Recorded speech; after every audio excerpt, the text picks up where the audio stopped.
Kembali lagi di ngasur. Ngasur, inilah ngasur. Inilah ngasur, inilah ngasur. Hai teman-teman semuanya, jangan lupa terus nonton ngasur. Hanya ada di Ramadan. Ngasur ini untuk kalian semua. Kenapa tutupi boy? Kita rekam kak. Ngasur, ngasur, ngasur, ngasur, ngasur, ngasur, ngasur, ngasur, ngasur, ngasur, ngasur, ngasur. Rekam 2 kali. Ngasur, ngasur, ngasur, ngasur. Ngasur, ngasur, ngasur, ngasur. Lagu apa tuh? Udah apa buat sendiri. Mulai besok buat sendiri lagu. Nanti terus terus. Ada apa? Temanya ini hari ini Sebenarnya tadi ada teman sih yang mau kita ajak. Iya. Tapi nggak yakin dengan apa yang mau dia sampaikan. Iya, Padahal ada. Emang selama ini apa yang disampaikan Tama? Apa yang disampaikan Reja? Nggak ada, santai ya kan? Iya. Mudah-mudahan masih dengar orang yang di luar. Nggak ada guys, sudah pulang. Ya, turun ke bawah udah. Iya. Padahal aku mau bahas sama Doi tadi itu bahas tentang ini sih, passion. Dia mencukur yang di sumber rezekinya dia kan. Aku juga pengen apa ya? Seberapa ada kan orang yang bilang kan cintai pekerjaanmu, ada juga yang bilang lakukan pekerjaan yang kamu cintai. Iya. Kayak tentang itu dulu deh. Kalau kamu sendiri gimana, Win? Kamu paham yang mana? Mencintai pekerjaanmu atau cintai pekerjaanmu? Pokoknya kerjanya kamu cintai atau kamu lakukan seperti apa yang kamu mau kan, intinya itu kan. Apa ya? Aku sih orang bicara bekerja sesuai passion tuh enggak sih bilang hari-hari ini. Yang aku sih realistis saja, apa yang ada itu yang dikerjakan sih. Jadi sedapatnya kamu apa pada saat itu, ya itu yang kamu kerjakan. Jadi aku udah punya ekspektasi lebih sih sejak awal untuk mengejar passion di atas segalanya, supaya apa ya? Ada yang bilang pekerjaan paling nikmat itu adalah hobi yang dibayar. Ya kan itu. Ya enggak, dan dari salah dengan teori-teori begitu, tapi menurutku ya kalau tidak dapat seperti itu kamu mau apa gitu kan? Ya yang penting sih kerjakan aja apa yang bisa dikerjakan. Dan menurutku juga sejauh ini memang kebanyakan orang lebih tepatnya mungkin dia menikmati pekerjaannya karena berada di zona amannya dia. Menurut aku seperti itu. Ya ada sih yang aku nggak salah juga kalau ada orang bilang ya apa ya, kalau dia di situ-situ aja berarti dia ada di zona nyamannya. Lah jadi harus gimana? Masa harus pindah-pindah setiap tahun sih? Aku bukan konsep lagi, ada kawan kayak gitu. Bahkan dia memutuskan kayak dia maksimal setahun aja mau kerja situ. Ya berarti hobinya ya cari kerjaan kan? Cari kerja. Ya silahkan aja kalau ya, mungkin dia juga merasa ada privilege, mungkin dia merasa misalkan dia punya relasi yang banyak mungkin ya, atau juga mungkin dia merasa predikat sarjananya dia itu memudahkan dia untuk berpindah-pindah seperti itu. Ya enggak apa gitu, maksudku semua orang punya alasannya sendiri untuk bertahan hidup lah. Masanya ada juga yang sudah punya predikat pendidikan yang cukup tinggi tapi masih nganggur gitu loh. Nah apa ya? Nggak sedikit. Nggak sedikit tapi orang-orang. Nggak paham juga. Aku tahu, itu nggak tahu anjir. Udah mungkin lagu. Terus ya contoh kayak Ojan kan realistis kan? Iya. Ojan menjalani hidupnya. Aku suka makanya ngomong apa yang kuliahnya apa, kerjanya apa. Timpang banget kan, kehutanan ke Berarti kehutanan ya? Hutanan. Ada Ke kosel barber. nih? Iya. Stoknya sih hutanan kan? Kayaknya lain deh, kayaknya Ojan pertanian kah? Itulah pokoknya ada nyambung lah. Iya. Secara teori kita nyambung itu dah. Dengan tukang cukur. Iya kan, jadi barber kan. Ya tapi Superman. apa yang didapatkan hari ini? Ya dia profesional kan, dia. Aku sebenarnya tadi juga mau nanya ke dia, apa bedanya jangan nyukur tuh sama orang kerja kantoran gitu yang hidupnya rutinitas itu aja tiap hari. Tiap hari nyolok, tiap hari nyapu. Ya apa bedanya dengan apa orang Aku yang di kantoran. Iya kan, yang tiap hari buka Excel. Iya. Ya kan, Boy? Iya. Betul. Ya apa ya?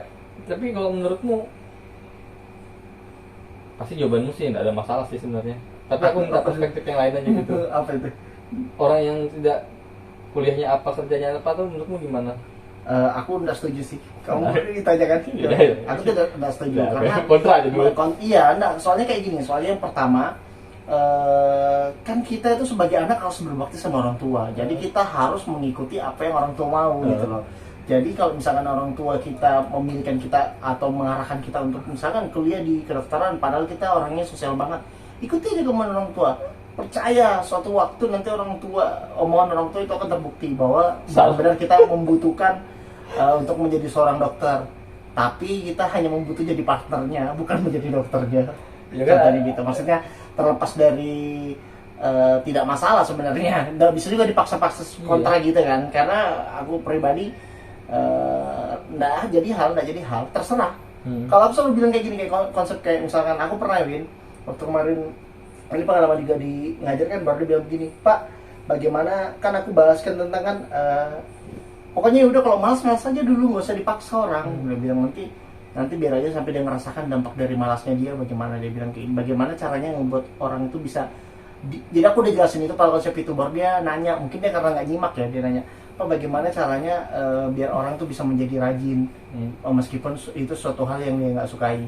Aku bilang contohnya ngerjain tugas, dia bilang ngerjain tugas itu bukan soal mau nggak mau, itu soal tanggung jawab. Aku bilang kalau misalkan memang kamu tidak sepakat dengan apa yang dilakukan oleh dosenmu, berarti kamu punya hak memilih untuk mengerjakan atau tidak mengerjakan. Tapi kamu juga harus bertanggung jawab, maksudku, karena tanggung jawabmu bertanggung jawab ketika kamu tidak melakukan kewajibanmu, kayak kewajibanmu, maka tentunya kamu akan dapat konsekuensi dan kamu harus bertanggung jawab. Jadi lebih nilai itu yang aku ingin pahami, terus share gitu. Ya itu sih makanya apa ya, banyak kan orang-orang yang ngikutin maunya orang tuanya. Betul. Iya, tidak sesuai. Dan ya salah. Ya. Ada kan ceritanya sampai orang tuanya mau kuliah, anaknya pengen ini, ngejar impian yang ini, tapi orang tuanya minta yang ini. Ya. Sampai lulus kuliah. Nah Bu, sudah Bu ya. Ijazahnya sudah ya, maunya Ibu sudah ya. Sekarang gantian aku yang menentukan hidupku. Ada juga yang kayak gitu, keras banget kan. Ya apa ya? Sebentar Win, aku ini bagus banget soalnya. Jadi aku ini dulu itu aku kan bener-bener karena intinya almarhum kakakku meninggal, aku pengen jadi seorang dokter. Nah terus pokoknya banyak hal lah yang terjadi kenapa nggak bisa masuk dokter. Terlepas dari itu memang belum rezeki lah intinya. Sampai akhirnya bukan rezeki sih Boy, kurang aja Boy. Iya kurang aja. Kurang ilmunya Boy, kurang ilmunya kurang ilmu. Ada ilmu saat itu aku tuh, ada ilmu. Nah jadi saat itu langsung mamaku hubungin apa yang selarasnya, belum ngerti kan. Saat itu ada nurse. Jadi alhamdulillah mamaku nanya ke keluarga yang sudah cukup berpengetahuan. Jadi perawat itu bukan konotasi yang di keluarga, kalau keluarga desa kan perawat konotasinya pembantu kan dan lain-lain. Kalau ini yang keluarga udah berpengetahuan, udah tahu perawat itu bagaimana sebenarnya. Jadi ayo coba perawat, betul-betul suruh tes dan ternyata hasilnya dapat kan. Iya. Kan kami yang bilang baru lulus aku. Nah maksudku aku lucu banget, lucu banget tuh. Nah maksudku yang ingin aku share, saat itu aku pribadi pun setelah nggak bisa lulus itu pasrah ke orang tua. Sedangkan aku bangga banget dengan adikku yang bahkan sebelum dia lulus, dia kelas 2 SMA sudah diskusi sama Kak, aku mau masuk di urusan ini, bagaimana peluangnya, terus apa aku sampai aku carikan literatur, aku juga tanya-tanya ke seniorku, aku tanya juga ke beberapa teman-teman yang kenal dosen kan. Jadi makanya aku arahkan adikku kedua, karena dia lebih suka intinya kimia, kalau nggak teknik kimia, analis kimia. Kalau mau di luar itu ada yang lebih bagus, misalkan akabogat dan lain-lain. Nah jadi aku tuh iri gitu loh, anjir ya, adikku ini bisa menggunakan perkembangan ini untuk bisa tahu dia mau kemana, sedangkan aku dulu tuh belum bisa. Iri tapi sesuatu hal yang buat aku bangga, sehingga besok mamaku bilang, nanti ini aja nak, kakak kan sudah perawat, kamu farmasi darah kan, Mila tuh farmasi memang kuat deh ingatnya kan. Dia bilang kan SM kamu masih sejalur tuh, biar nanti kita bisa bikin apotek. Rencana gitu apotek jadi kan, jadi pasti bisa bikin besar kan ibadah kan. Tapi aku bilang enggak, Mila ikutin apa yang dia sudah tentukan sejak kelas 2 SMA. Nah itu, jadi itu bangga banget aku loh, anjir ya, dia bisa milih tuh, bangga sih aku kayak gitu. Apa ya, yang penting sih kalau aku sih biarkan kita memilih sih saat ini. Iya, apa ya, karena mungkin aku sadar sih, kembali lagi ke generasi boomers, X, Y, Z, milenial dan lain sebagainya. Bahwasannya orang tua zaman dulu tuh ya kamu ya harus di sini karena di sini belum betul. Karena itu works di zamannya dia dan itu juga bekerja di dirinya, ya dia juga akan mengimplementasikan kayak itu ke keturunannya kan. Betul. Tapi ya kembali lagi bahwasannya syukurnya kita di setiap keluarga kita tuh ada kok perwakilan setiap generasi yang bisa menjelaskan Iya. satu dan yang lainnya, dan pada akhirnya kan sedikit demi sedikit orang tua kita bisa paham. Syukur kalau orang tua kita open ya untuk hal-hal yang semacam itu, tapi kalau sudah tertutup ya udah gitu. Kita tinggal kita aja yang berkeras dengan Iya. diri kita, atau harus ada yang ngalah lah. Apa ya, jadi Karena gini boy, rumusnya sebenarnya intinya kita udah bisa di tahap berdiri sendiri, membuktikan bahwa kita bisa tidak menyusahkan lagi orang tua, dan cukup buat kita, serta walaupun kadang nggak perlu memberi dia, sebenarnya dia sudah stop sampai situ udah nggak akan lagi mempermasalahkan. Karena aku ngerasain banget, misalkan aku baru-baru kerja cuma 1,5 misalkan gaji, itu masih kayak dianggap belum ini kan, tapi di saat aku sudah, apalagi sekarang kan bisa alhamdulillah bantu biaya adikku kuliah dan lain-lain, itu benar-benar aku udah di tahap nggak pernah lagi dibilang kemana uang ini, karena udah paham. Kalau nggak ngerti sih, aku yakin ya orang tua pasti pikir karena juga bantu adiknya dan lain-lain. Maksudnya, tapi lain itu poin yang lain itu sebenarnya goalku saat itu kan, tapi aku udah berjanji memang aku yang dukung banget adikku, karena aku pengen semua adikku sarjana gitu, bukan cuman aku gitu. Dan apa ya, ada kan yang sering dengar kayak gini kan, anak itu investasi. Iya. Aduh. Itu gimana itu kamu? Nah, syukur orang tua pun enggak sih. Enggak, itu Aku sebenarnya orang tua pun enggak kayak apa begitu. kira-kira itu, Win? Maksudnya kita bisa menilik dari mana sehingga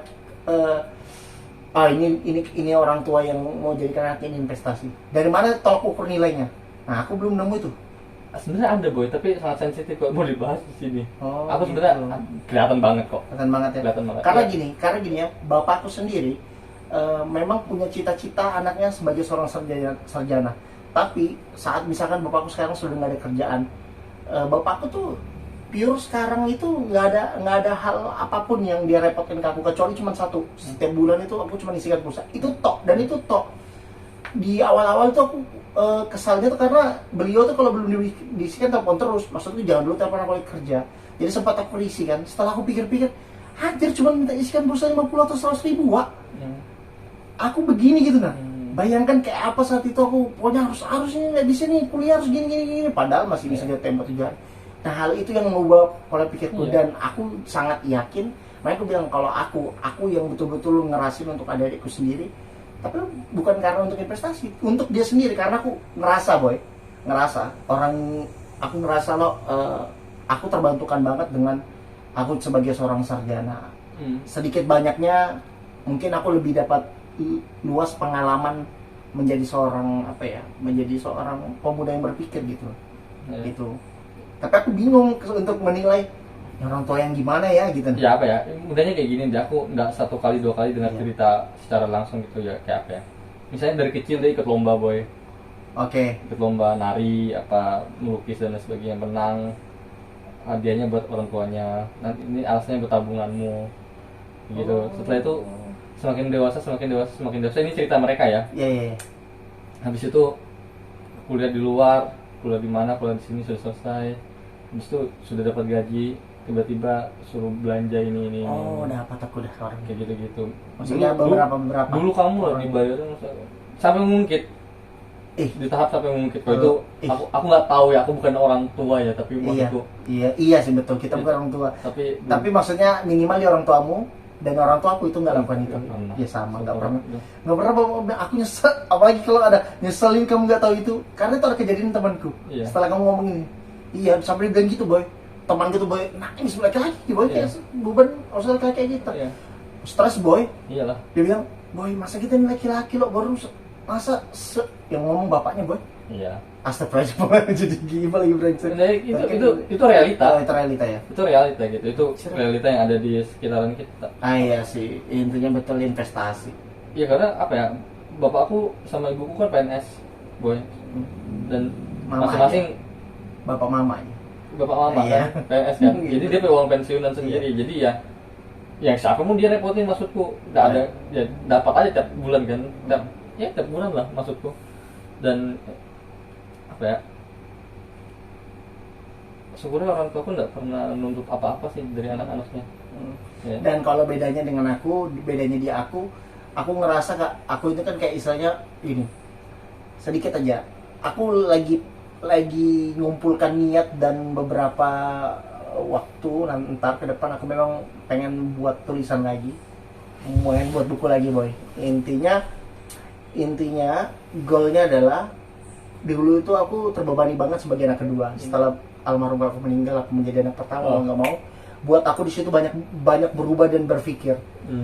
Dan hal itu juga yang mengubah mindsetku, bahkan ada nggak ada uangnya, aku sebisa mungkin aku ngasih orang tuaku, khususnya mama, mau cuman berapapun itu, mau dalam bentuk barang atau sekedar cuma bawa makan. Tapi ada suatu hal yang nggak bisa nggak bisa dinarasikan, tapi itu adanya di hati gitu loh. Dan aku selalu merasakan, aku pernah boy betul-betul ragu. Ini padahal aku ragu nih, uangku benar-benar 300.000 ya kan. Cuman aku ingat, mama aku belum kasih 3 bulan. Itu padahal aku harus pulang ke Samarinda. 300.000 itu tanpa ngomong, ada aja uangmu nak, mau so gitu kan, maksa dia kan. Kalau enggak ini jangan terus kasih kalau enggak ada uang. Ada semua aman, yang aku bilang masih banyak di dompet. Padahal habis boy.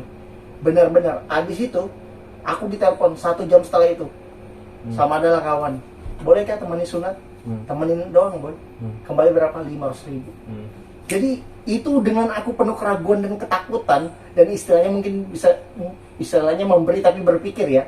Kan kita sering itu kan, memberi berpikir, itu aja cepat diganti ketika memudahkan dan membantu orang tua. Apalagi yang kemarin-kemarin aku sudah habis uangku, biar aja kan buat mamaku. Besoknya boy dapat 1,5. Paham lo kalau dapat 1,5 apa? Nah, itu burung boy, gitu lah istilahnya. Ya apa ya maksudku, hal-hal yang kayak gitu, kayak memberi orang tua dan lain sebagainya, maksudku kita nggak tahu lagi mungkin cara berbakti ya dengan orang tua kan, ya mungkin dengan hal-hal semacam itu aja bisa kita lakukan gitu. Dan apa ya, kamu tega nggak, intinya ini bukan tentang harus suka atau tidak gitu, kamu mau nggak gitu, kamu tega nggak kalau suatu saat nanti ternyata kamu tidak bisa melakukan itu lagi, kan hal-hal semacam itu kan. Dan apa ya, kayaknya fase-fase begitu nanti apa, suatu saat nanti ibumu jadi nenek, iya ya kan, kita yang jadi orang tua, kamu jadi orang tua, nanti kamu ngasih uang orang tuamu sudah ngerasa nggak butuh uang itu, nanti akhirnya dikasih ke cucu-cucu. Iya. Kamu pernah kan kayak gitu kan? Iya ya nenekku kayak gitulah. Iya Mama aku ngasih nenekku ngasih ke kita lagi uang itu. Buat memang orang tua lansia tuh buat apa lagi punya uang gitu kan, sebanyak itu. Karena yang dia butuhkan adalah perhatian anak. Iya itu kan maksudku, kayak gitu-gitulah. Tapi dia nggak pernah mau ngomong. Iya. Habis. Itu dalam banget tuh. Dah. Cukup. Nek. Nek.